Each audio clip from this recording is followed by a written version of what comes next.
Hello, Buckeye Nation. The Buckeyes passed their first road test, and while the game wasn't without a few missteps, it was an overall dominant and impressive performance. As the Texas Buckeye tweeted, this game might have been 21-13 at one point, but it was never close. I completely agree with this. The score to me did not reflect the dominance that we saw on the field from the Buckeyes. Did the Buckeyes slip up a few times and hand MSU a few points? Sure.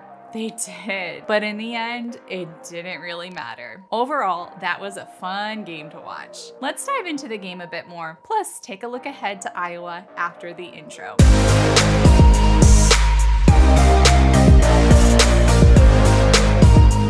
Welcome to Buckeye Football Fangirl. If this is your first time here, my name is Lisa and I'm the gal behind this channel. I'm so happy you're here and want you to know that you guys rock. Seriously, you have all been blowing me away with your comments and chats, both here on YouTube and on Twitter. I've said it before and I'll say it again. I love talking Buckeye football with you all. You make the games more fun and you also make the time in between the games more fun. This coming week, we have a bye week. So sadly, there will not be any Buckeye football this Saturday. The Buckeyes do definitely need a break, and I second what Mike tweeted. Nobody needs this bye week more than Ohio State. Ryan Day putting them dudes through the ringer. It will be good to have the extra time for any players who are dealing with lingering injuries to be able to rest up and heal so that they can hopefully come back strong for the second half of the season. But even though next weekend is a bye, let's keep the conversation going. Go ahead and drop me a comment below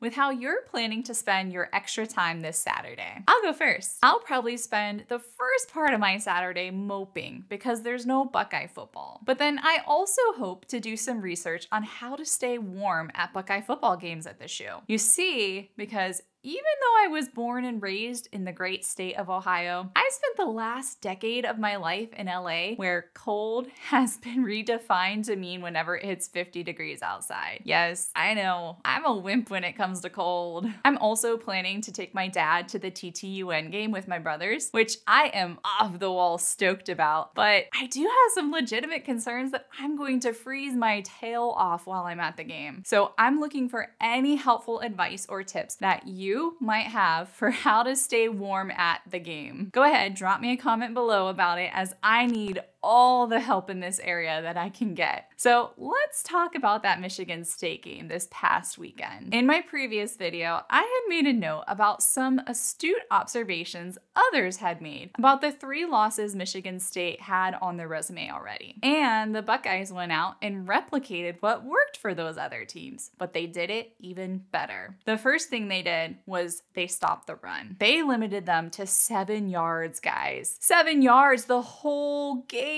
The second thing they did was they had an explosive offense that got over 500 yards with 300 of them coming through passing. In fact, they racked up 614 yards on offense with 377 via the pass. And then the third thing was win the game. Yep, they did that. The Buckeyes won that game. It was such a dominant performance that by the time the fourth quarter rolled around, it already felt like we had watched an entire game. And the stadium looked mostly empty as the majority of MSU fans had majorly checked out. It was fun watching CJ put up video game numbers. And can I say, some of those Marvin Harrison Jr catches almost made my head explode. Like, how did he even catch that last touchdown pass? The talent we've gotten to watch play on the team this year is just insane. As Kelvin X reminds us with this tweet, we haven't even seen the best version of TOSU. We're still waiting for JSN to come back and for Trevion and Mayan to both be healthy in a full game. However, I couldn't agree more with this tweet from John. To lose a wide receiver with the ability of JSN and not skip a beat is amazing. Harrison Jr., Egbuka, Fleming, Stover at tight end, an embarrassment of riches. You all, we are so blessed to be Buckeye fans and to be watching the team that we love win in such a dominant fashion. As we head into this bye week, this is your reminder that we are now officially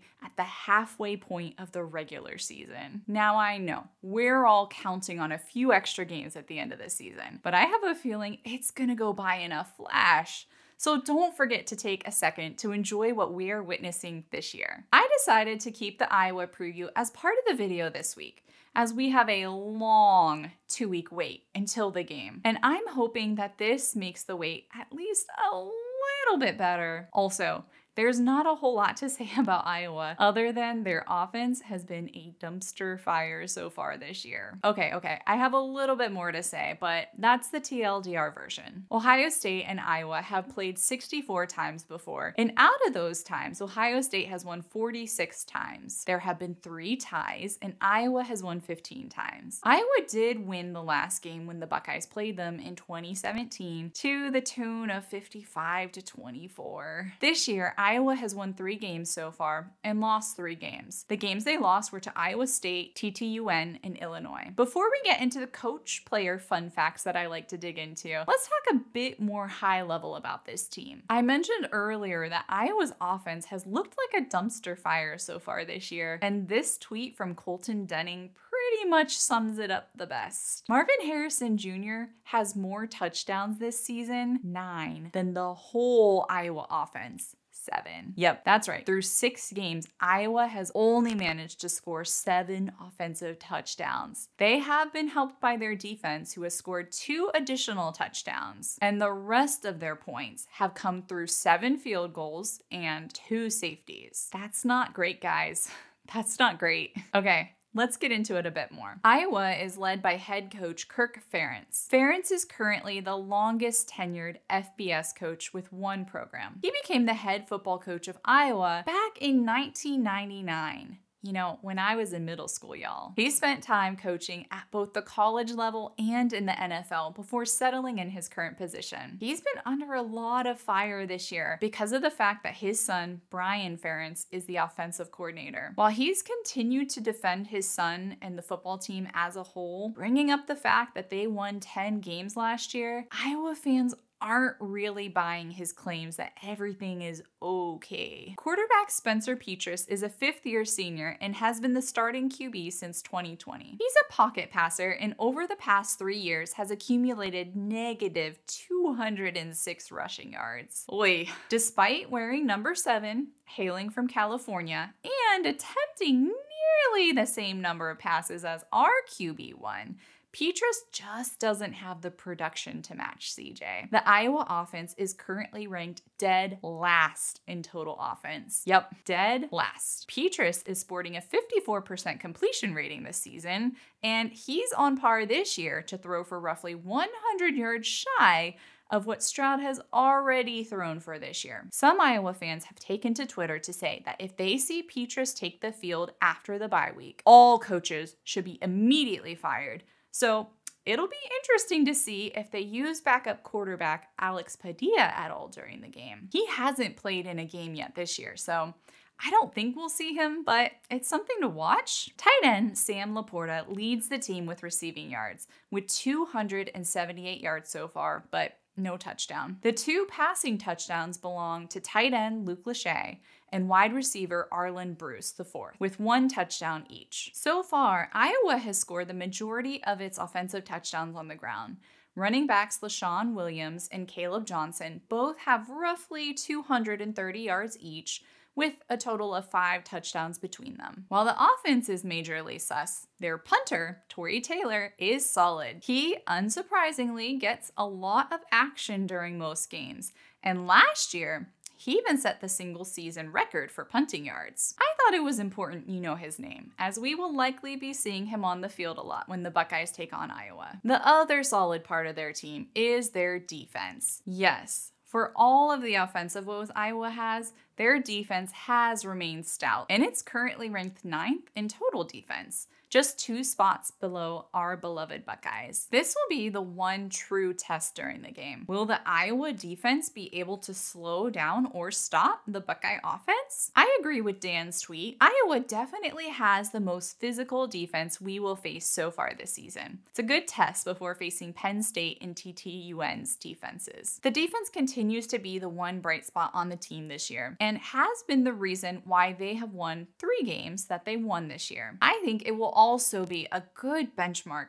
to see how the game plays out for the Buckeyes and compare those results to when Iowa played TTUN. Taking a look at some of the key contributors on defense, linebackers Jack Campbell and Seth Benson lead the team with 62 and 51 total tackles respectively. Iowa has some super disruptive defensive backs, which will likely be the toughest competition our wide receivers have faced thus far. Defensive back Cooper DeJean has logged 3 interceptions, with one of those being a pick 6. Defensive back Kayvon Merriweather recorded the other defensive touchdown, with a fumble he recovered and ran into the end zone. Defensive back Quinn Schultz has 5 passes deflected with 1 interception, and Riley Moss, who is also a defensive back, has been credited with 2 passes deflected and 2 forced fumbles. In total, the defense has recorded 13 sacks for the year, so they definitely know how to bring the pressure when they need to. As I said earlier, I think this game will all come down to the Buckeye offense versus the Hawkeye defense. I truly don't think the Iowa offense stands a chance against this Noles defense. However, on the flip side, Iowa's defense has only been allowing 265 yards per game, whereas the Buckeye offense has been averaging 543 yards per game. The Buckeye offense has been on a tear the past few games, and with the embarrassment of riches available at Coach Day's disposal, paired with his next level play calling, I'm having a hard time seeing how Iowa will be able to slow them down, let alone stop them. Do you see anything different from what I'm seeing? Or are you seeing the same thing? I want to hear how you think this game will go, so please let me know by dropping a comment below. One final thing from my side. Looking at Iowa's losses against TTUN and Illinois, both teams were able to establish a solid run game. This makes me think that even if the Iowa defense manages to stop one aspect of the game, let's say the pass game, I think the Buckeyes' run game would be able to grind it out like we've seen them do already this year with no problem. And if it's flip-flopped, say they're able to stop the run game, we know the Buckeye passing game is second to none, and that once they get started, there's just no stopping them. All right, that's all I've got for you about the upcoming Iowa game. I know it's a long wait until the game, but hopefully this helps to pass some of the time. And I'll see you on the other side of the bye week. Oh,